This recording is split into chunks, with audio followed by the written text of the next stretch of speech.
కడప నగరంలో అభివృద్ధి పనులు మరింత వేగం పుంజుకుంటున్నాయి. 13వ డివిజన్లో నూతన రోడ్డు పనులకు ఎమ్మెల్యే మాధవిరెడ్డి శ్రీకారం చుట్టారు. కడప నగరంలోని ఓం శాంతి నగర్ ఏ క్రాస్ రోడ్డులో నూతన రోడ్డు నిర్మాణ పనులను ఎమ్మెల్యే మాధవిరెడ్డి భూమి పూజ చేసి ప్రారంభించి మాట్లాడుతూ నగరంలోని ప్రతి డివిజన్ ను సమగ్రంగా అభివృద్ధి చేయడం ప్రభుత్వ ప్రధాన లక్ష్యమని పేర్కొన్నారు. మౌలిక సదుపాయాల కల్పనలో భాగంగా రోడ్లు, డ్రైనేజీ వంటి పనులను దశల వారీగా చేపడుతున్నామని తెలిపారు. చేపట్టిన పనుల్లో నాణ్యతకు ప్రాధాన్యత ఇవ్వాలని, నిర్దేశిత గడువులు పూర్తి చేసి ప్రజలకు అందుబాటులోకి తీసుకురావాలని అధికారులను ఆదేశించారు. భవిష్యత్తులో మరిన్ని అభివృద్ధి కార్యక్రమాలతో కడప నగర రూపురేఖలను మారుస్తామని ఎమ్మెల్యే స్పష్టం చేశారు. 6.5 లక్షలతో 110 మీటర్స్తో జనరల్ ఫండ్లో 13th డివిజన్లో ఈ రోడ్డు వేయడం జరుగుతుంది. పాపం చాలా రోజుల నుంచి ఈ రోడ్డు వేయలేదు. దాదాపు ఈ రోడ్డు వేసేస్తే ఇంకా జస్ట్ 1-2 రోడ్లు మాత్రమే 13th డివిజన్లో మిగిలి ఉన్నాయి. తెలుగుదేశం ప్రభుత్వం వచ్చినాక పెద్ద ఎత్తున అభివృద్ధి కార్యక్రమాలు చేస్తూ రోడ్లు, కాలువల విషయంలో, మౌలిక వసతుల కల్పనలో చాలా ఫోకస్ చేస్తూ ఈరోజు కడప నియోజకవర్గాన్ని అభివృద్ధి చేస్తూ ఉన్నాము. నిధుల కొరత ఉన్నా కూడా నిధుల సమీకరణ చేసుకొని ముందుకెళ్తా ఉన్నాము. రాబో కాలంలో స్పెషల్ ఫండ్స్ తీసుకొని వస్తున్నాము. పెద్ద ఎత్తున కూడా దాదాపు కడప చుట్టుపక్కల ప్రాంతాల్లో, శివారు ప్రాంతాల్లో రోడ్లు చాలా అధ్వానమైన పరిస్థితిలో ఉన్నాయి. దీనికంతటికి కారణం ఏంటంటే 20 సంవత్సరాల నుంచి కార్పొరేషను ఒకటే సమూహమైన వ్యక్తుల చేతుల్లో,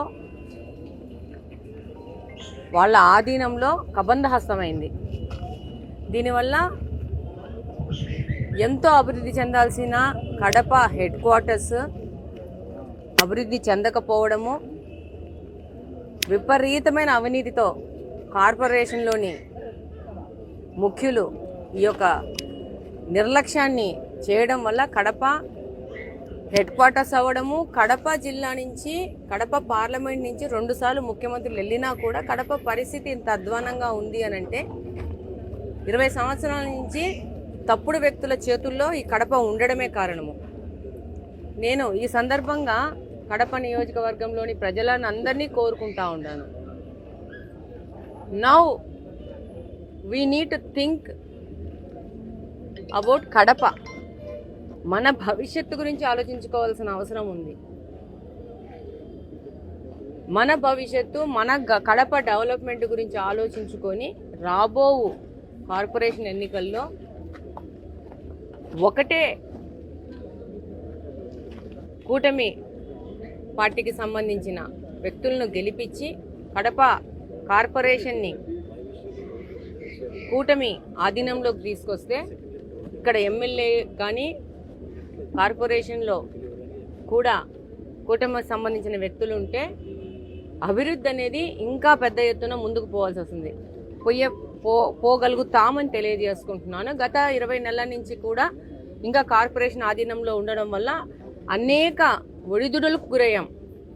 ఇక్కడ తెలుగుదేశం ప్రభుత్వానికి, తెలుగుదేశం ఎమ్మెల్యేని ఆశీర్వదించి మీరు తెచ్చినా కూడా కార్పొరేషన్ అనేది అదే అవినీతి పరుల చేతుల్లో ఉండడం వల్ల మనం ఏం చేయలేకపోయినాము. వాళ్ళు ఎక్కడ పడితే అక్కడ రోడ్లు లేని చోట్ల రోడ్లు వేయకోకుండా రోడ్ల మీద రోడ్లు వేసుకుంటూ వాళ్ళు చాలా అనెతికల్గా ఇన్ని రోజులు కార్పొరేషన్ నడిపినారు. ఇప్పుడు ఎక్కడెక్కడ రోడ్లు లేవు, ఎక్కడెక్కడ రోడ్లు లేని ఏరియాలలో ఫోకస్ చేసి అక్కడి నుంచి ప్రజల్లో తెచ్చిన గ్రీవియన్స్ని ఫస్ట్ ప్రయారిటీగా తీసుకుంటూ ముందుకెళ్తున్నాము. ఈ రోడ్డు కూడా పబ్లిక్ నుంచి వచ్చిన గ్రీవియన్సే.